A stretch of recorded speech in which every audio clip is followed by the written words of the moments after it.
Hola, buenas tardes amigos, estamos en tiempo de entrevista y bueno, pues tenemos hoy a uno de nuestros autores favoritos. Dicen que es el mejor historiador naval que hay en España y creo que se quedan cortos. Agustín Rodríguez, buenas tardes Agustín. Muy buenas. Quería preguntar, estamos aquí porque queríamos hablar de la batalla de Lepanto, pero creo que la batalla de Lepanto no es nada más que el devenir precisamente de la historia de Constantinopla, de la toma de Constantinopla que se produce en 1453, es decir, escasamente 20 y algo de años antes. Y es una cosa curiosa porque la toma de Constantinopla se podría haber evitado si alguien, aparte del reino de Sicilia, hubiese echado una mano al Imperio bizantino, pero los dejaron solos y los turcos lo tuvieron relativamente fácil, ¿no? Sí, bueno, ahí lo de siempre, no hay un solo culpable, hay muchos, y eso es lo que conviene analizar, las circunstancias. En ese momento en Europa la cosa está focalizada en España por el fin de la Reconquista y de los países más desarrollados de Europa está focalizada por la guerra de los 100 años entre el reino anglo-normando, no digamos Inglaterra, anglo-normando. Sí, porque Normandía había mucho francés. Normandía y un gran trozo de Francia era de Inglaterra en ese momento. Y el rey de Francia, que tampoco era la Francia actual. Y de hecho, curiosamente, con el apoyo español a Francia contra Inglaterra, mientras Aragón, al contrario, era enemigo mortal de Francia por cuestiones de límites, por Italias y tal. Lo típico, los europeos estábamos enfrentados y divididos por montones de cuestiones y no hicimos demasiado caso a un peligro que podía haber sido muy grave, mucho más de lo que realmente fue. Bueno, y luego fue precisamente sujetado o se consiguió frenar el expansionismo turco gracias precisamente a los reyes de la dinastía Habsburgo que reinaron en España y en Austria-Hungría, ¿no? Sí. Y es el caso de Felipe II y es el caso de lo que nos ocupa, la batalla de Lepanto, ¿no? ¿Cómo es posible que antes nadie se preocupase y cuando llega Lepanto se consiga hacer una coalición que nos lleve a esa batalla? Bueno, hay varios factores, no solo Felipe II, sino ya lo has mencionado con los Habsburgo, ya el mismo Carlos I era muy consciente del peligro otomano, porque aunque aquí en España siempre pensamos en el Mediterráneo, cualquier persona de origen y mentalidad centroeuropea sabía que había otra línea de avance de los otomanos, que era los Balcanes y el centro de Europa. Entonces estaban más sensibilizados que otros países. Pero realmente el que encuentra un poco la solución es Felipe II. Pero vuelve a pasar lo mismo, la diversidad de Europa, que por un lado nos enriquece, también crea muchos problemas. El principal obstáculo durante todos estos años fue que, bueno, Francia estaba inmerso en sus propios problemas después de la derrota histórica ante España. Inglaterra se había quedado ahí un poco aislada del resto del continente. Estaba la reforma protestante, que era una cosa que había creado mucha inestabilidad y tal. Pero incluso entre los que aceptan la llamada del Papa para crear una liga, hay, que se intentó varias veces antes de Lepanto, hay el terrible problema de Venecia, uno de los más florecientes estados italianos, que sin embargo hacía de intermediario con los otomanos para los mercados europeos. Los otomanos dejaban pasar poco, caro y tal, pero si llegaban productos de Oriente a Europa era por intermedio de los venecianos y con el consentimiento de los otomanos. Y entonces Venecia está entre dos aguas. Por un lado no le interesa ponerse a mal con los otomanos, y por otro lado los otomanos cada vez empujan más, y entonces es una actitud fluctuante, interesada y tal. Que no nos olvidemos además una cosa, que justamente una de las rupturas del monopolio veneciano y del comienzo de la decadencia de esa ciudad es cuando portugueses y españoles se abren al nuevo mundo y buscan nuevas vías para conseguir esos productos sin pasar por el intermediario de Venecia, que venían en muy poquita cantidad y carísimos. Los que consiguen que lleguen los productos orientales a Europa y a precios relativamente razonables son los portugueses y los españoles, porque ven que el negocio está ahí. El negocio está ahí. Sí. Claro, siempre se dice el Zipango, el Katai y el emperador de la China y tal. No, claro, es que lo que se buscaba no era eso, justamente, el acceso a los mercados del Extremo Oriente, de la India y de China, fundamentalmente, de las especies en el Pacífico y tal. Entonces, claro, Venecia solo entra en la coalición cuando se ve directamente amenazados por los turcos, que piensan que pueden conquistar todo, e incluso pues salir al Atlántico y tal, con lo cual hubiera cambiado la historia del mundo. Pero el caso es que no lo consiguen por una alianza que además es muy coyuntural y dura muy poquito tiempo. En el momento que se consigue la victoria, los venecianos se echan para atrás, porque como los otomanos han visto que no pueden ganar, se vuelven otra vez razonables, con lo cual los venecianos se olvidan de los principios de la alianza que han firmado, sí, y tal, y pactan inmediatamente con el sultán y sin ningún problema y tal, lo cual claro desdibuja mucho el tema. Aparte de que también pasa otra cosa, de que realmente el Mediterráneo, que había sido un eje fundamental para el comercio, para todo, en época de los griegos, de los romanos, de los fenicios, pues ahora con el descubrimiento de América, ya la llegada hasta China, había perdido mucha importancia. Y lo que más preocupa es la lucha entre protestantes y católicos en Europa, los nuevos mercados en América y el Pacífico. El Mediterráneo ha pasado a ser un mal secundario en todos los sentidos, donde sí va a seguir habiendo batallas y tal, pero ya no es el punto crucial de donde gira el mundo, donde gira la riqueza, el comercio, la estrategia.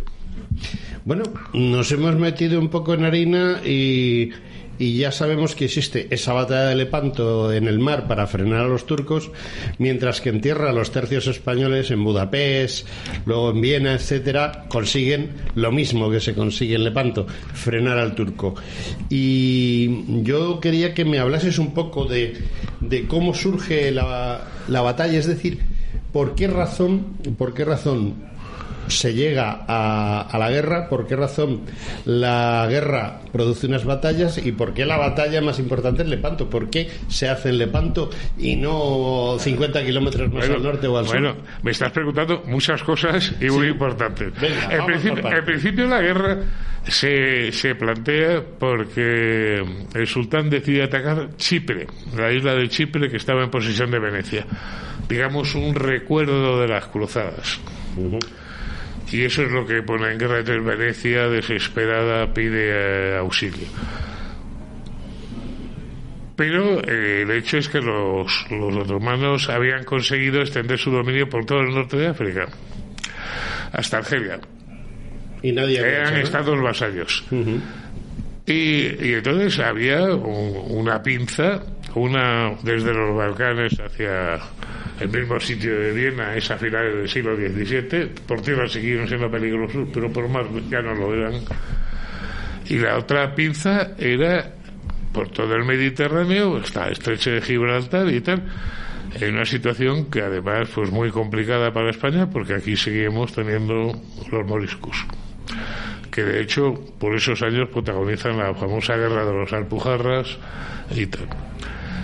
Y entonces una situación muy grave, y el paso decisivo es cuando una inmensa flota otomana ataca Malta, que Malta era española, la isla de Malta, era una subsidiaria del reino de Nápoles y Sicilia, pero cuando el avance turco echa a los caballeros de Rodas de su isla, muy cerca de Anatolia, el rey Carlos I les cede Malta en compensación. Entonces, los caballeros de Malta son los caballeros de Rodas, son los mismos. Es un regalo, es una cosa que siempre se olvida. Parece que Malta fuera inglesa o europea o tal, no. Fue un regalo de la corona de España a una orden que se había quedado sin su último baluarte en Oriente Medio. Entonces, intentan tomar Malta, fracasan estrepitosamente, y entonces, como han atacado Chipre, Venecia entra en la Santa Liga, con los reinos españoles en Italia, alguno más independiente, el Papa y España, pero curiosamente no Francia,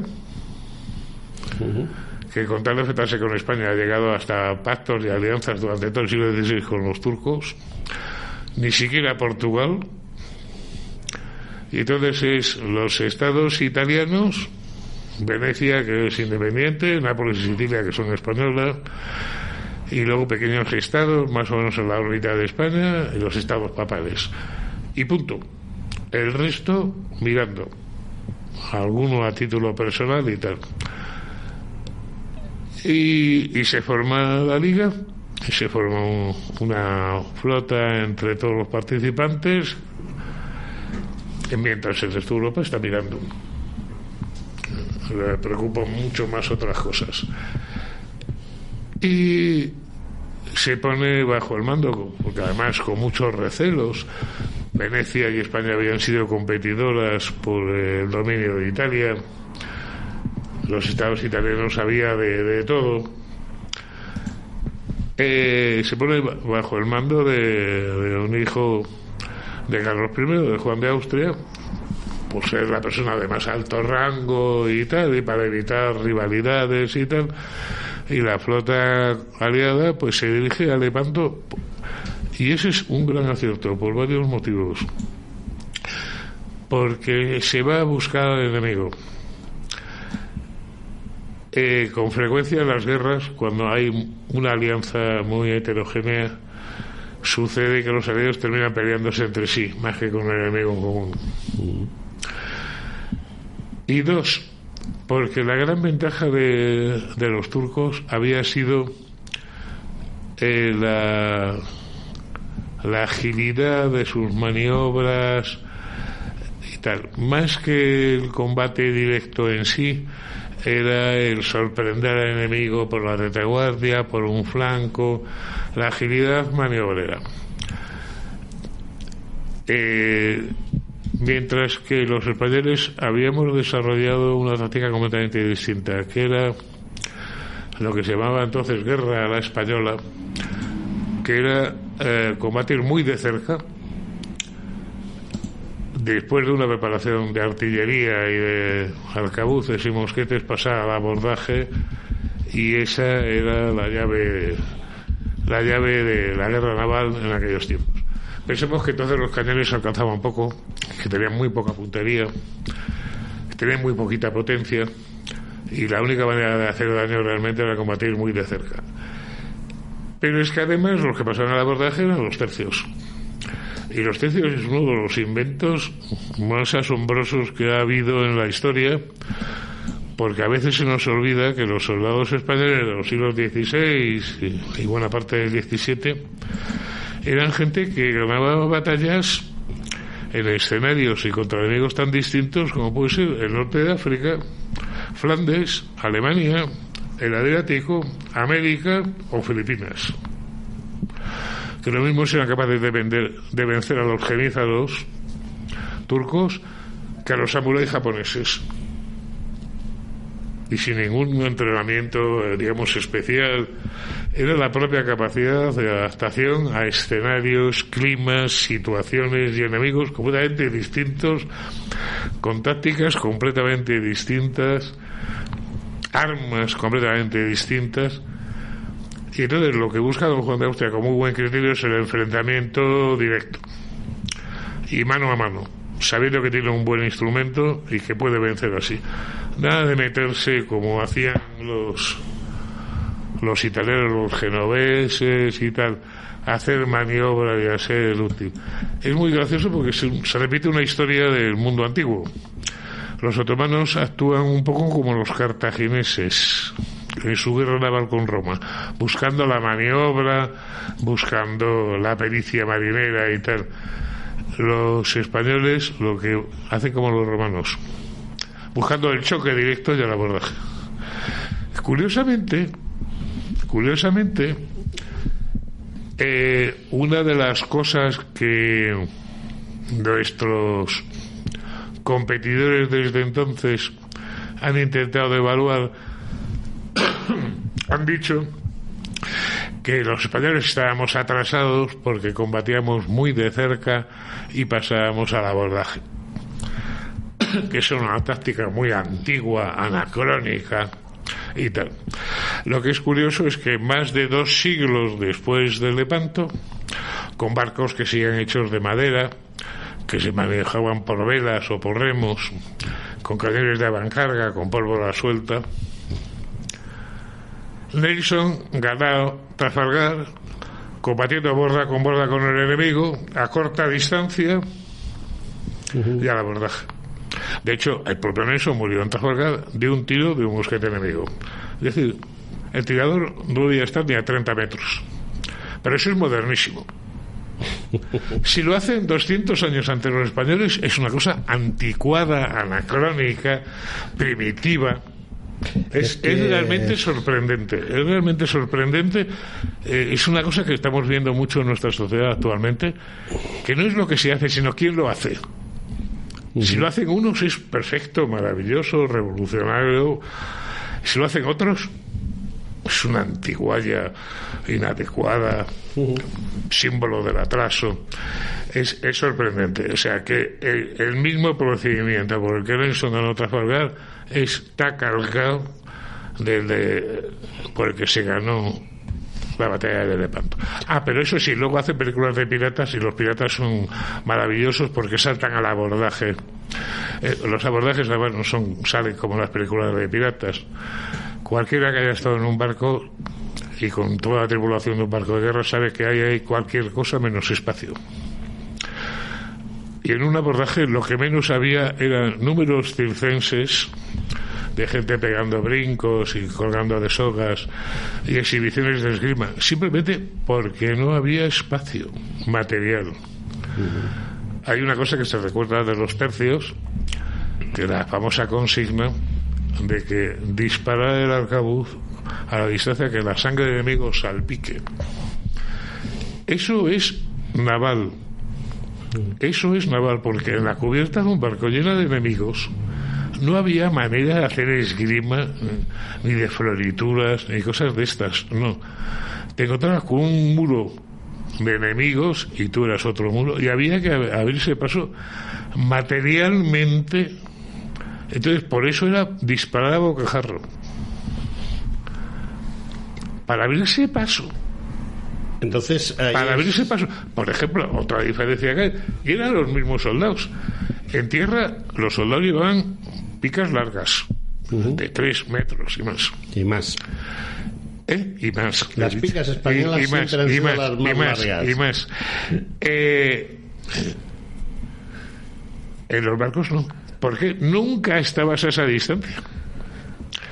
En los barcos se utilizaban, aparte de espadas, claro, y cuchillos, hachas, o como mucho picas, pero muy cortas, a la altura de un chuzo o algo así, y además que las engrasaban, la punta y el primer tramo, para que resbalara, para que el enemigo no las pudiera enganchar con la mano, sí, para que le resbalase. Es decir, lo gracioso es que los mismos soldados que, como he dicho, luchaban en el norte de África, o en Flandes, o en Alemania, o en Francia, o en Italia, eran capaces de cambiar completamente su sistema de lucha cuando luchaban a bordo de un barco, y nadie se preguntaba eso era natural y ya estaba, era lo que había que hacer y ya estaba. Preguntas. hay 2 infantes que son famosos por haber combatido en esos barcos. Uno, vimos no hace muchos años una película que hicieron sobre él que más parecía un chico de estos modernos y de sexualidad indefinida, que uno de esos que con un hacha abordaban al enemigo, que es Lope de Vega. Lope de Vega era de los del hacha, ¿no? El hacha y el puñal. Y bueno, creo que además, pues eso, que no se andaba con muchas contemplaciones porque hubiese muerto, lógicamente. Y el otro es otro infante, ese sí, infante terrestre, porque no está muy claro si Lope de Vega solamente sirvió en barcos o también sirvió en infantería pura y dura.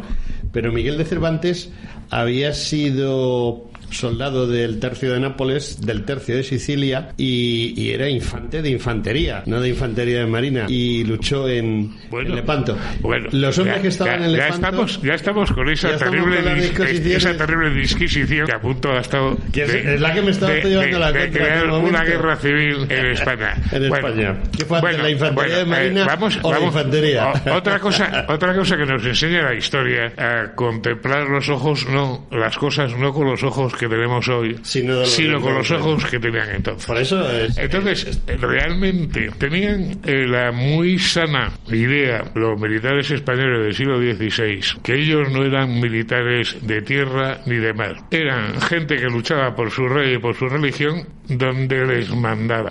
Pero no tenían ni uniformes. Sí, bueno, eso no tenían uniformes. El uniforme solía ser que eran los más guapos, ahora nos parece consustancial vestidos, ¿no? Que los militares lleven uniforme. Bueno, pues no, ni Miguel de Cervantes, ni Lope de Vega, ni nadie, ni el Duque de Alba, nadie, ni Álvaro de Bazán llevó uniformes en toda su vida. Y es más, recuerdo de un amigo que estuvo trabajando en los archivos de los tercios en Bruselas, que cuando se empieza a hablar de uniformes, que es a comienzos del siglo XVIII, cuando la guerra de sucesión española, se encontraron con una carta de un maestre de campo español que le mandaba al rey quejándose, que se dan mentalidades, o sea, no se puede juzgar el pasado con la mentalidad de ahora, quejándose al rey de que los quisiera poner a todos de uniforme, como si fuera una librea para sus criados, ¿no? Lo gracioso entonces era ir, aunque tuvieras 4 perras, de la manera más vistosa y llamativa posible, como un gallito de pelea. A nadie se le ocurría ir todos del mismo color, en absoluto. Eso fue una moda que tardó mucho más y tal. Y lo curioso, y además malos lectores somos, porque lo vemos hasta en el Quijote, donde Miguel de Cervantes lo cuenta, de la anécdota de cuando van el señor Quijano y su fiel Sancho, se encuentran a Sierra Morena y se encuentran con un ermitaño que le ha abandonado la novia porque a su pueblo llegó un soldado de los tercios que con 4 perras, pero iba que parecía un dandy, y les contaba cosas de Italia y de Francia y de Flandes, y claro, todas las chicas enloquecidas, porque era un chico de mundo, un chico que había estado en París y que había estado en Bruselas y que había estado en Milán y en Roma. Son ideas completamente distintas, o sea, y que es que al final, pues eso, marinos, los piratas del Caribe, y soldados, los mosqueteros del rey de Francia.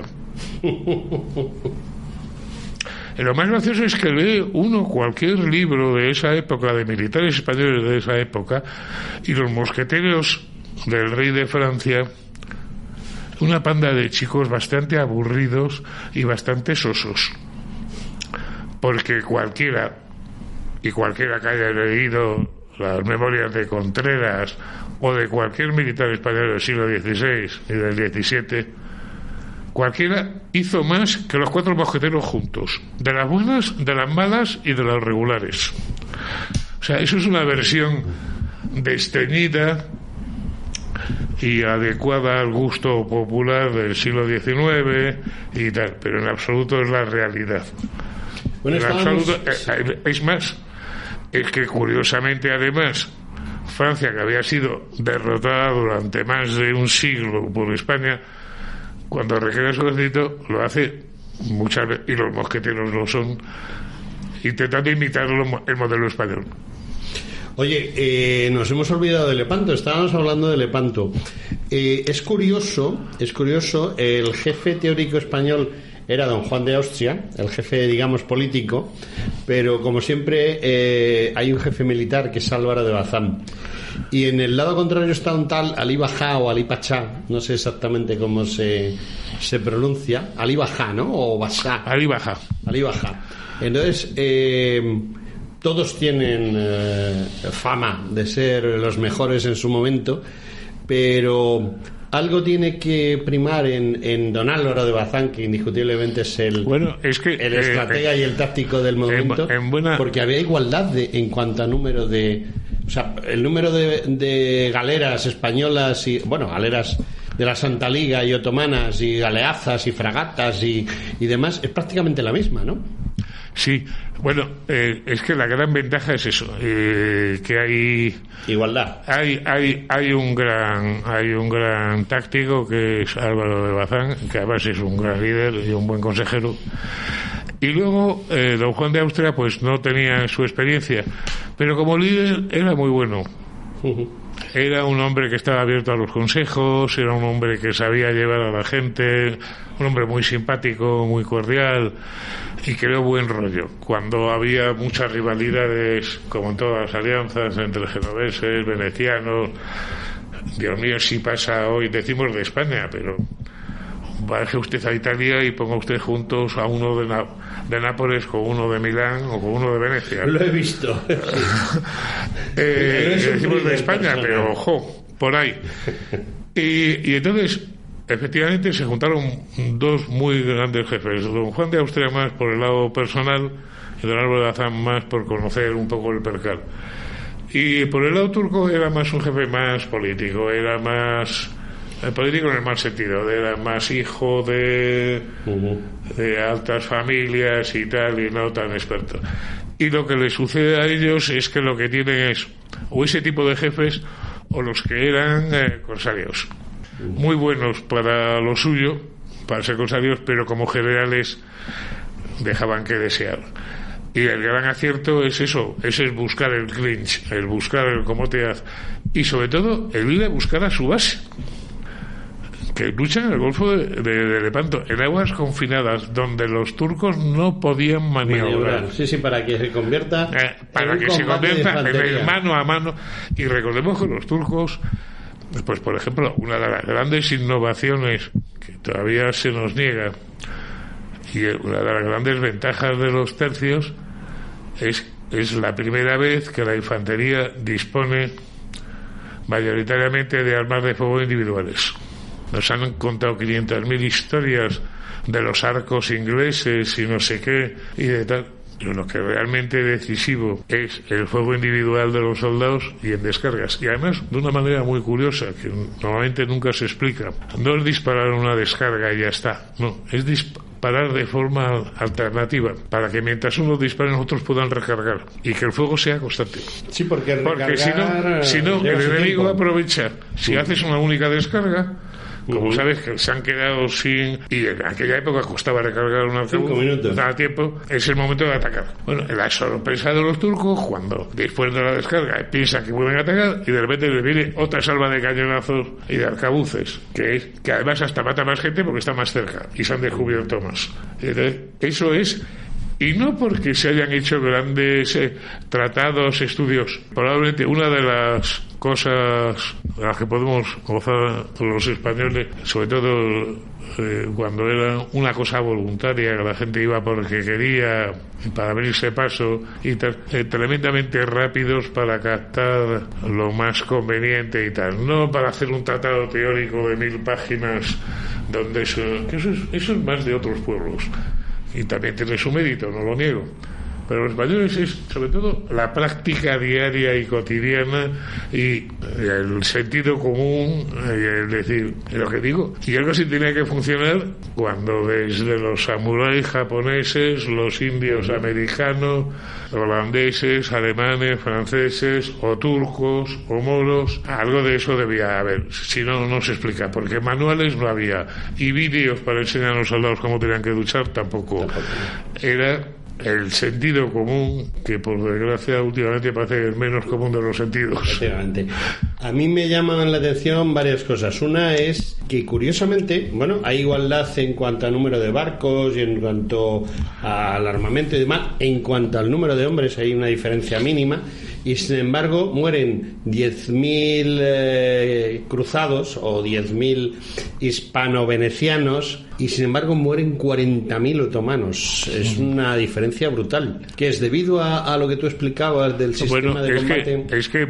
Pensemos una cosa, las cifras no están nada claras porque en aquellos tiempos las estadísticas todavía, pero hay una cosa que hay, primero, que en el sitio tan estrecho, una galera, si a ti te lían, lo normal es que cayeras al mar y te ahogaras, a no ser que alguien cuidara de ti.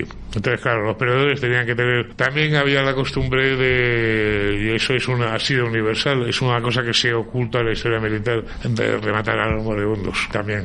Y eso hacía prisionero a la gente que podía salir más o menos del trance. Pero también hay una cosa muy bonita que también se olvida en Lepanto. En Lepanto el bando cristiano tuvo menos bajas mortales que, y además muchas de ellas no eran en combate sino por complicaciones de las heridas. En una galera que entre remeros, soldados y marineros iban 400, 500 personas en un espacio pequeñísimo, las infecciones estaban al cabo del día y cualquier herido. Pero hay una cosa muy bonita y es que los resultados de la batalla se liberan a más de 12.000 esclavos cristianos que estaban remando. Eso es lo que digo, en las galeras otomanas, y que estaban presos ahí como esclavos remando. Y es curioso que en una batalla, en la misma batalla, se haya liberado más gente de la que murió. Eso es otro timbre de gloria de Lepanto, de que se salvaron más gente de un destino, porque además un rebelde en una galera vivía muy poco en maltrato y las condiciones en que estaban.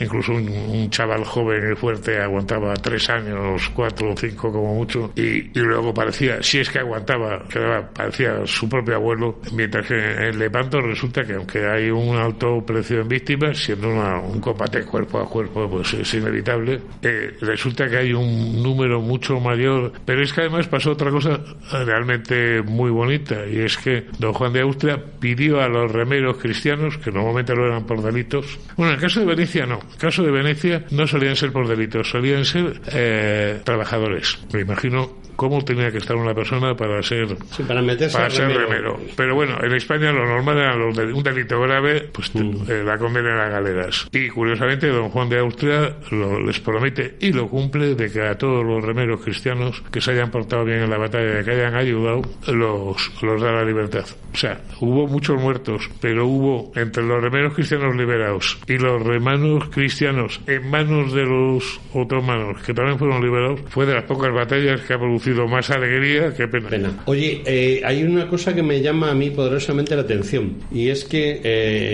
el líder cristiano era Juan de Austria, el segundo era don Álvaro de Bazán, que no tenía nada que envidiar en cuanto a la calidad de mando, pero es que los segundones son, por ejemplo, Alejandro Farnesio, Luis de Requesens o Juan Andrea Doria, por poner algunos nombres. Es decir, que los que estaban allí para recibir órdenes eran eran tan buenos como los que mandaban, ¿no?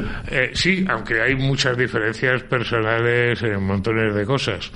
Farnesio era un hombre muy inteligente, de las mejores cabezas militares de aquella época.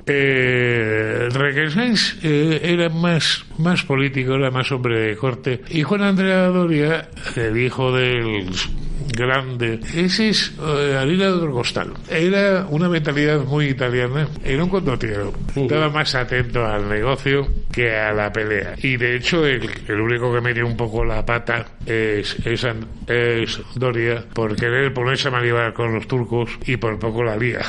Por poco la lía, ¿no? Menos mal que estaba Bazán atrás para echar una mano y resolver el problema, pero es que es lo que pasa, y eso pasa no solamente en la milicia sino en todas las profesiones. Hay cosas que pueden estar muy bien en un determinado momento, en una determinada circunstancia, o pueden ser desastrosas en otro momento y en otras circunstancias. Y entonces lo que es bueno es, por supuesto, todos eran veteranos, todos sabían de lo que hablaban, todos tal, por supuesto, y es humano equivocarse, pero efectivamente era un buen plantel. Oye, yo estoy mirando la nómina de grandes de la cultura española y solo encuentro a Cervantes, pero que a pesar de que en ese momento también eran, bueno, en ese momento incluso después había gente como hemos hablado de Lope o el sargento don Pedro Calderón, en la Invencible, donde pierde un hermano, pero así famosos en Azores famosos en Lepanto, sí. Bueno, pero vuelve a pasar lo mismo. Sí.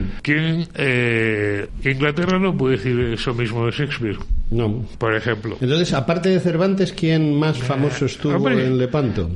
Así famosos, ahora no caigo en la cultura. Pero también es verdad que la mortalidad anteriormente era ser alta y solían ser chicos que buscaban una salida a la vida, una manera de una carrera hacia el éxito y tal. Pero hay por lo menos una que es muy poco conocida, pero en Lepanto hay una chica. Sí. Sí, y además sorprendentemente aceptada por don Juan de Austria, ascendida y tal, una chica, María la Bailadora, es el único que conocemos, que se apunta por no dejar a su novio y que se porta tan bien en la batalla que don Juan, al enterarse, porque al ser herida, pues claro, se descubrió que era mujer y tal, no solamente no la echó, sino que la recompensó y tal y cual. O sea que la cosa es, y seguro que hubo alguna más, a pesar de la prohibición normal de embarcar mujeres en los barcos, hubo al menos una chica y seguro que hubo muchos más, pero lo que sucede es que o no se sabe, vuelvo a decir lo mismo, que hay muchas estadísticas y muchos datos que hay que pensar en la época que era y se han perdido, que han quedado ocultos y tal, y aparte pasa lo de siempre. Cuando uno lee relaciones de época, lo que descubres es que a lo que se refieren más los escritores es a la gente que ya era importante, que eran condes, duques, marqueses o tal, y de eso sí que se habla mucho, pero de chavales que querían llegar, eso ya es más difícil de enterarse. Y claro, normalmente empujados a una vida así, pues pero vamos, que curiosamente el capitán Alonso de Contreras, más conocido por después, es un hombre que apenas luchó en tierra y que lo que fue un corsario del Mediterráneo. Curiosamente, casi todas sus hazañas son por mar y como corsario. Y luego, pues al final de su vida se puso a escribir lo que había hecho y tal. Por cierto, que no hace falta de haber nacido y vivido al lado del mar para ser, porque don Alonso de Contreras, el famoso capitán Contreras, era de Madrid y sin embargo se labra todo su futuro y su triunfo siendo capitán corsario y al final capitán de galeones en el Caribe y tal y cual. Y era madrileño, de muy cerca de la Plaza de la Paja. Muy cerca de la Plaza de la Paja. Pues medio paisano mío. Bueno, medio paisano también podemos decir que era tuyo y mío en cierta medida don Juan de Austria, porque don Juan de Austria se crió, se hizo niño, joven y hombre en Leganés, un sitio donde tú y yo, yo vivo todavía en Leganés y donde tú has pasado la mayor parte de tu vida también. Muchos años. Martirizando jóvenes estudiantes. Tú martirizando jóvenes estudiantes y yo siendo martirizado como joven estudiante. Aunque yo estudié en el mismo sitio que estudió Pedro Calderón de la Barca, que estudió Cervantes o que estudió Lope, que es en el San Isidro, el Instituto de San Isidro, que entonces no era instituto, sino que era el Real Seminario de Nobles, se llamaba así. Oye, última pregunta porque nos estamos quedando sin tiempo. ¿Por qué se utiliza en el Mediterráneo la galera, que es un barco que se mueve a base de remos, y no se utilizan barcos de vela para el por combate? una cosa muy sencilla, porque por las características especiales del Mediterráneo. De hecho, se va a seguir utilizando embarcaciones de remos hasta la llegada del vapor en el Mediterráneo. Y es porque el Mediterráneo tiene un problema, que los vientos suelen ser flojos y muy cambiantes. Entonces, solo con velas, un velero en el Mediterráneo anda cojo para reaccionar y tal. Y de hecho, las galeras, aunque eran inferiores poder combativo con los galeones o con los navíos, tenían siempre la oportunidad de ponerse a remar y alejarse. Y entonces, claro, si tú querías cazar una galera de enemigo, necesitabas otra galera, otra embarcación con remos. No te sirve de nada decir que eres superior si te quedas solo. Y ese es el problema. Y solo se soluciona. Y pasa lo mismo, aunque de nuevo son los prejuicios, pasa lo mismo en el Báltico. En las guerras entre rusos y suecos y tal, en el Báltico, como es un mar cerrado, como los vientos son flojitos y demasiado variables y tal, en las guerras de Napoleón ambos bandos están usando con barcos de remos. Distintos de las galeras, claro, sí. pero es por eso. Y de hecho, es que las velas sí podían ser buenas, pero lo hemos visto hasta en las películas. Un velero, cuando calmaba el viento, cuando se acercaba a puerto, tenía que poner los botes en el agua, poner a la gente al remo. Sí. Porque si no llegaban nunca. Porque cambiaba el viento y era al contrario y tal. Para navegar, porque además había una cosa importante, claro, para poder bogar bien los remos el barco tiene que ser bajito y los remos entran en el agua casi horizontales, lo cual te da muy poquito espacio para carga, muy poquito espacio en bodegas. Y si no puedes llevar carga, no puedes llevar ni alimentos, ni agua, ni nada. Los viajes tienen que ser cortos. Pero claro, cuando estás cruzando el Atlántico tienes que llevar bodegas, que ese es uno de los problemas. Era como de costumbre, o sea, la gente no era tonta. Tenían los recursos históricos que tenían. O sea, cuando para un escenario oceánico lo mejor era un velero, pero en mares cerrados lo mejor eran barcos que de alguna manera llevaran remos para poder maniobrar y poder combatir, porque si no, claro, como eran mares pequeñitos, pues no había ningún problema, porque para ir de Messina a Siracusa o de Siracusa a Palermo, pues no hay que navegar mucho, pero claro, no puedes ir con remos cruzando el Atlántico porque sí, eso sería inviable. Os morís todos antes de llegar. De todas maneras, la embarcación de remos, aunque a la gente le sorprenda, es prácticamente la única que ha habido en el Mediterráneo hasta el vapor, ¿no? Porque sí, claro. Los fenicios se mueven con remos, los cartagineses se mueven con remos, las batallas entre romanos y cartagineses son con remos, los piratas que le dieron en el siglo XVIII tanto problema con veleros mucho más perfeccionados y tal. Sí. La embarcación de los corsarios españoles que seguían es el Jabeque, que es un barco que sí tiene un poquito más de velas, pero sigue siendo velas latinas triangulares y por supuesto todos llevan remos. Y eso a finales del XVIII. Y de hecho, hasta el siglo XVIII, hasta mediados del siglo XVIII, sigue habiendo veleros, no en la marina española, porque somos muy anticuados y muy... La marina francesa, en la marina de Nápoles, todo el mundo lo seguía utilizando. ¿Por qué? Porque hacer otra cosa no servía. Bueno, pues nos hemos quedado sin tiempo. De modo que agradecer a Agustín que nos haya acompañado esta tarde y que nos haya ayudado a comprender cosas tan importantes como lo de los barcos de remos, porque pues yo tampoco tenía muy claro lo de los barcos de remos y él me lo ha aclarado bastante. Y bueno, pues desde aquí un recuerdo para esa batalla de Lepanto, para los hombres que en ella murieron defendiendo a la cristiandad y también para nuestros enemigos. En definitiva, también murieron muchos enemigos nuestros allí, y un recuerdo para los tercios embarcados, entre los que se encontraba el tercio viejo de Nápoles, al cual yo he pertenecido ya con otro nombre pero al heredero del tercio de Nápoles, donde Cervantes sirvió como soldado y Pedro Calderón de la Barca como sargento. Muchas gracias, Agustín. Muchas gracias y muchas veces. Gracias a todos y hasta un próximo programa, amigos.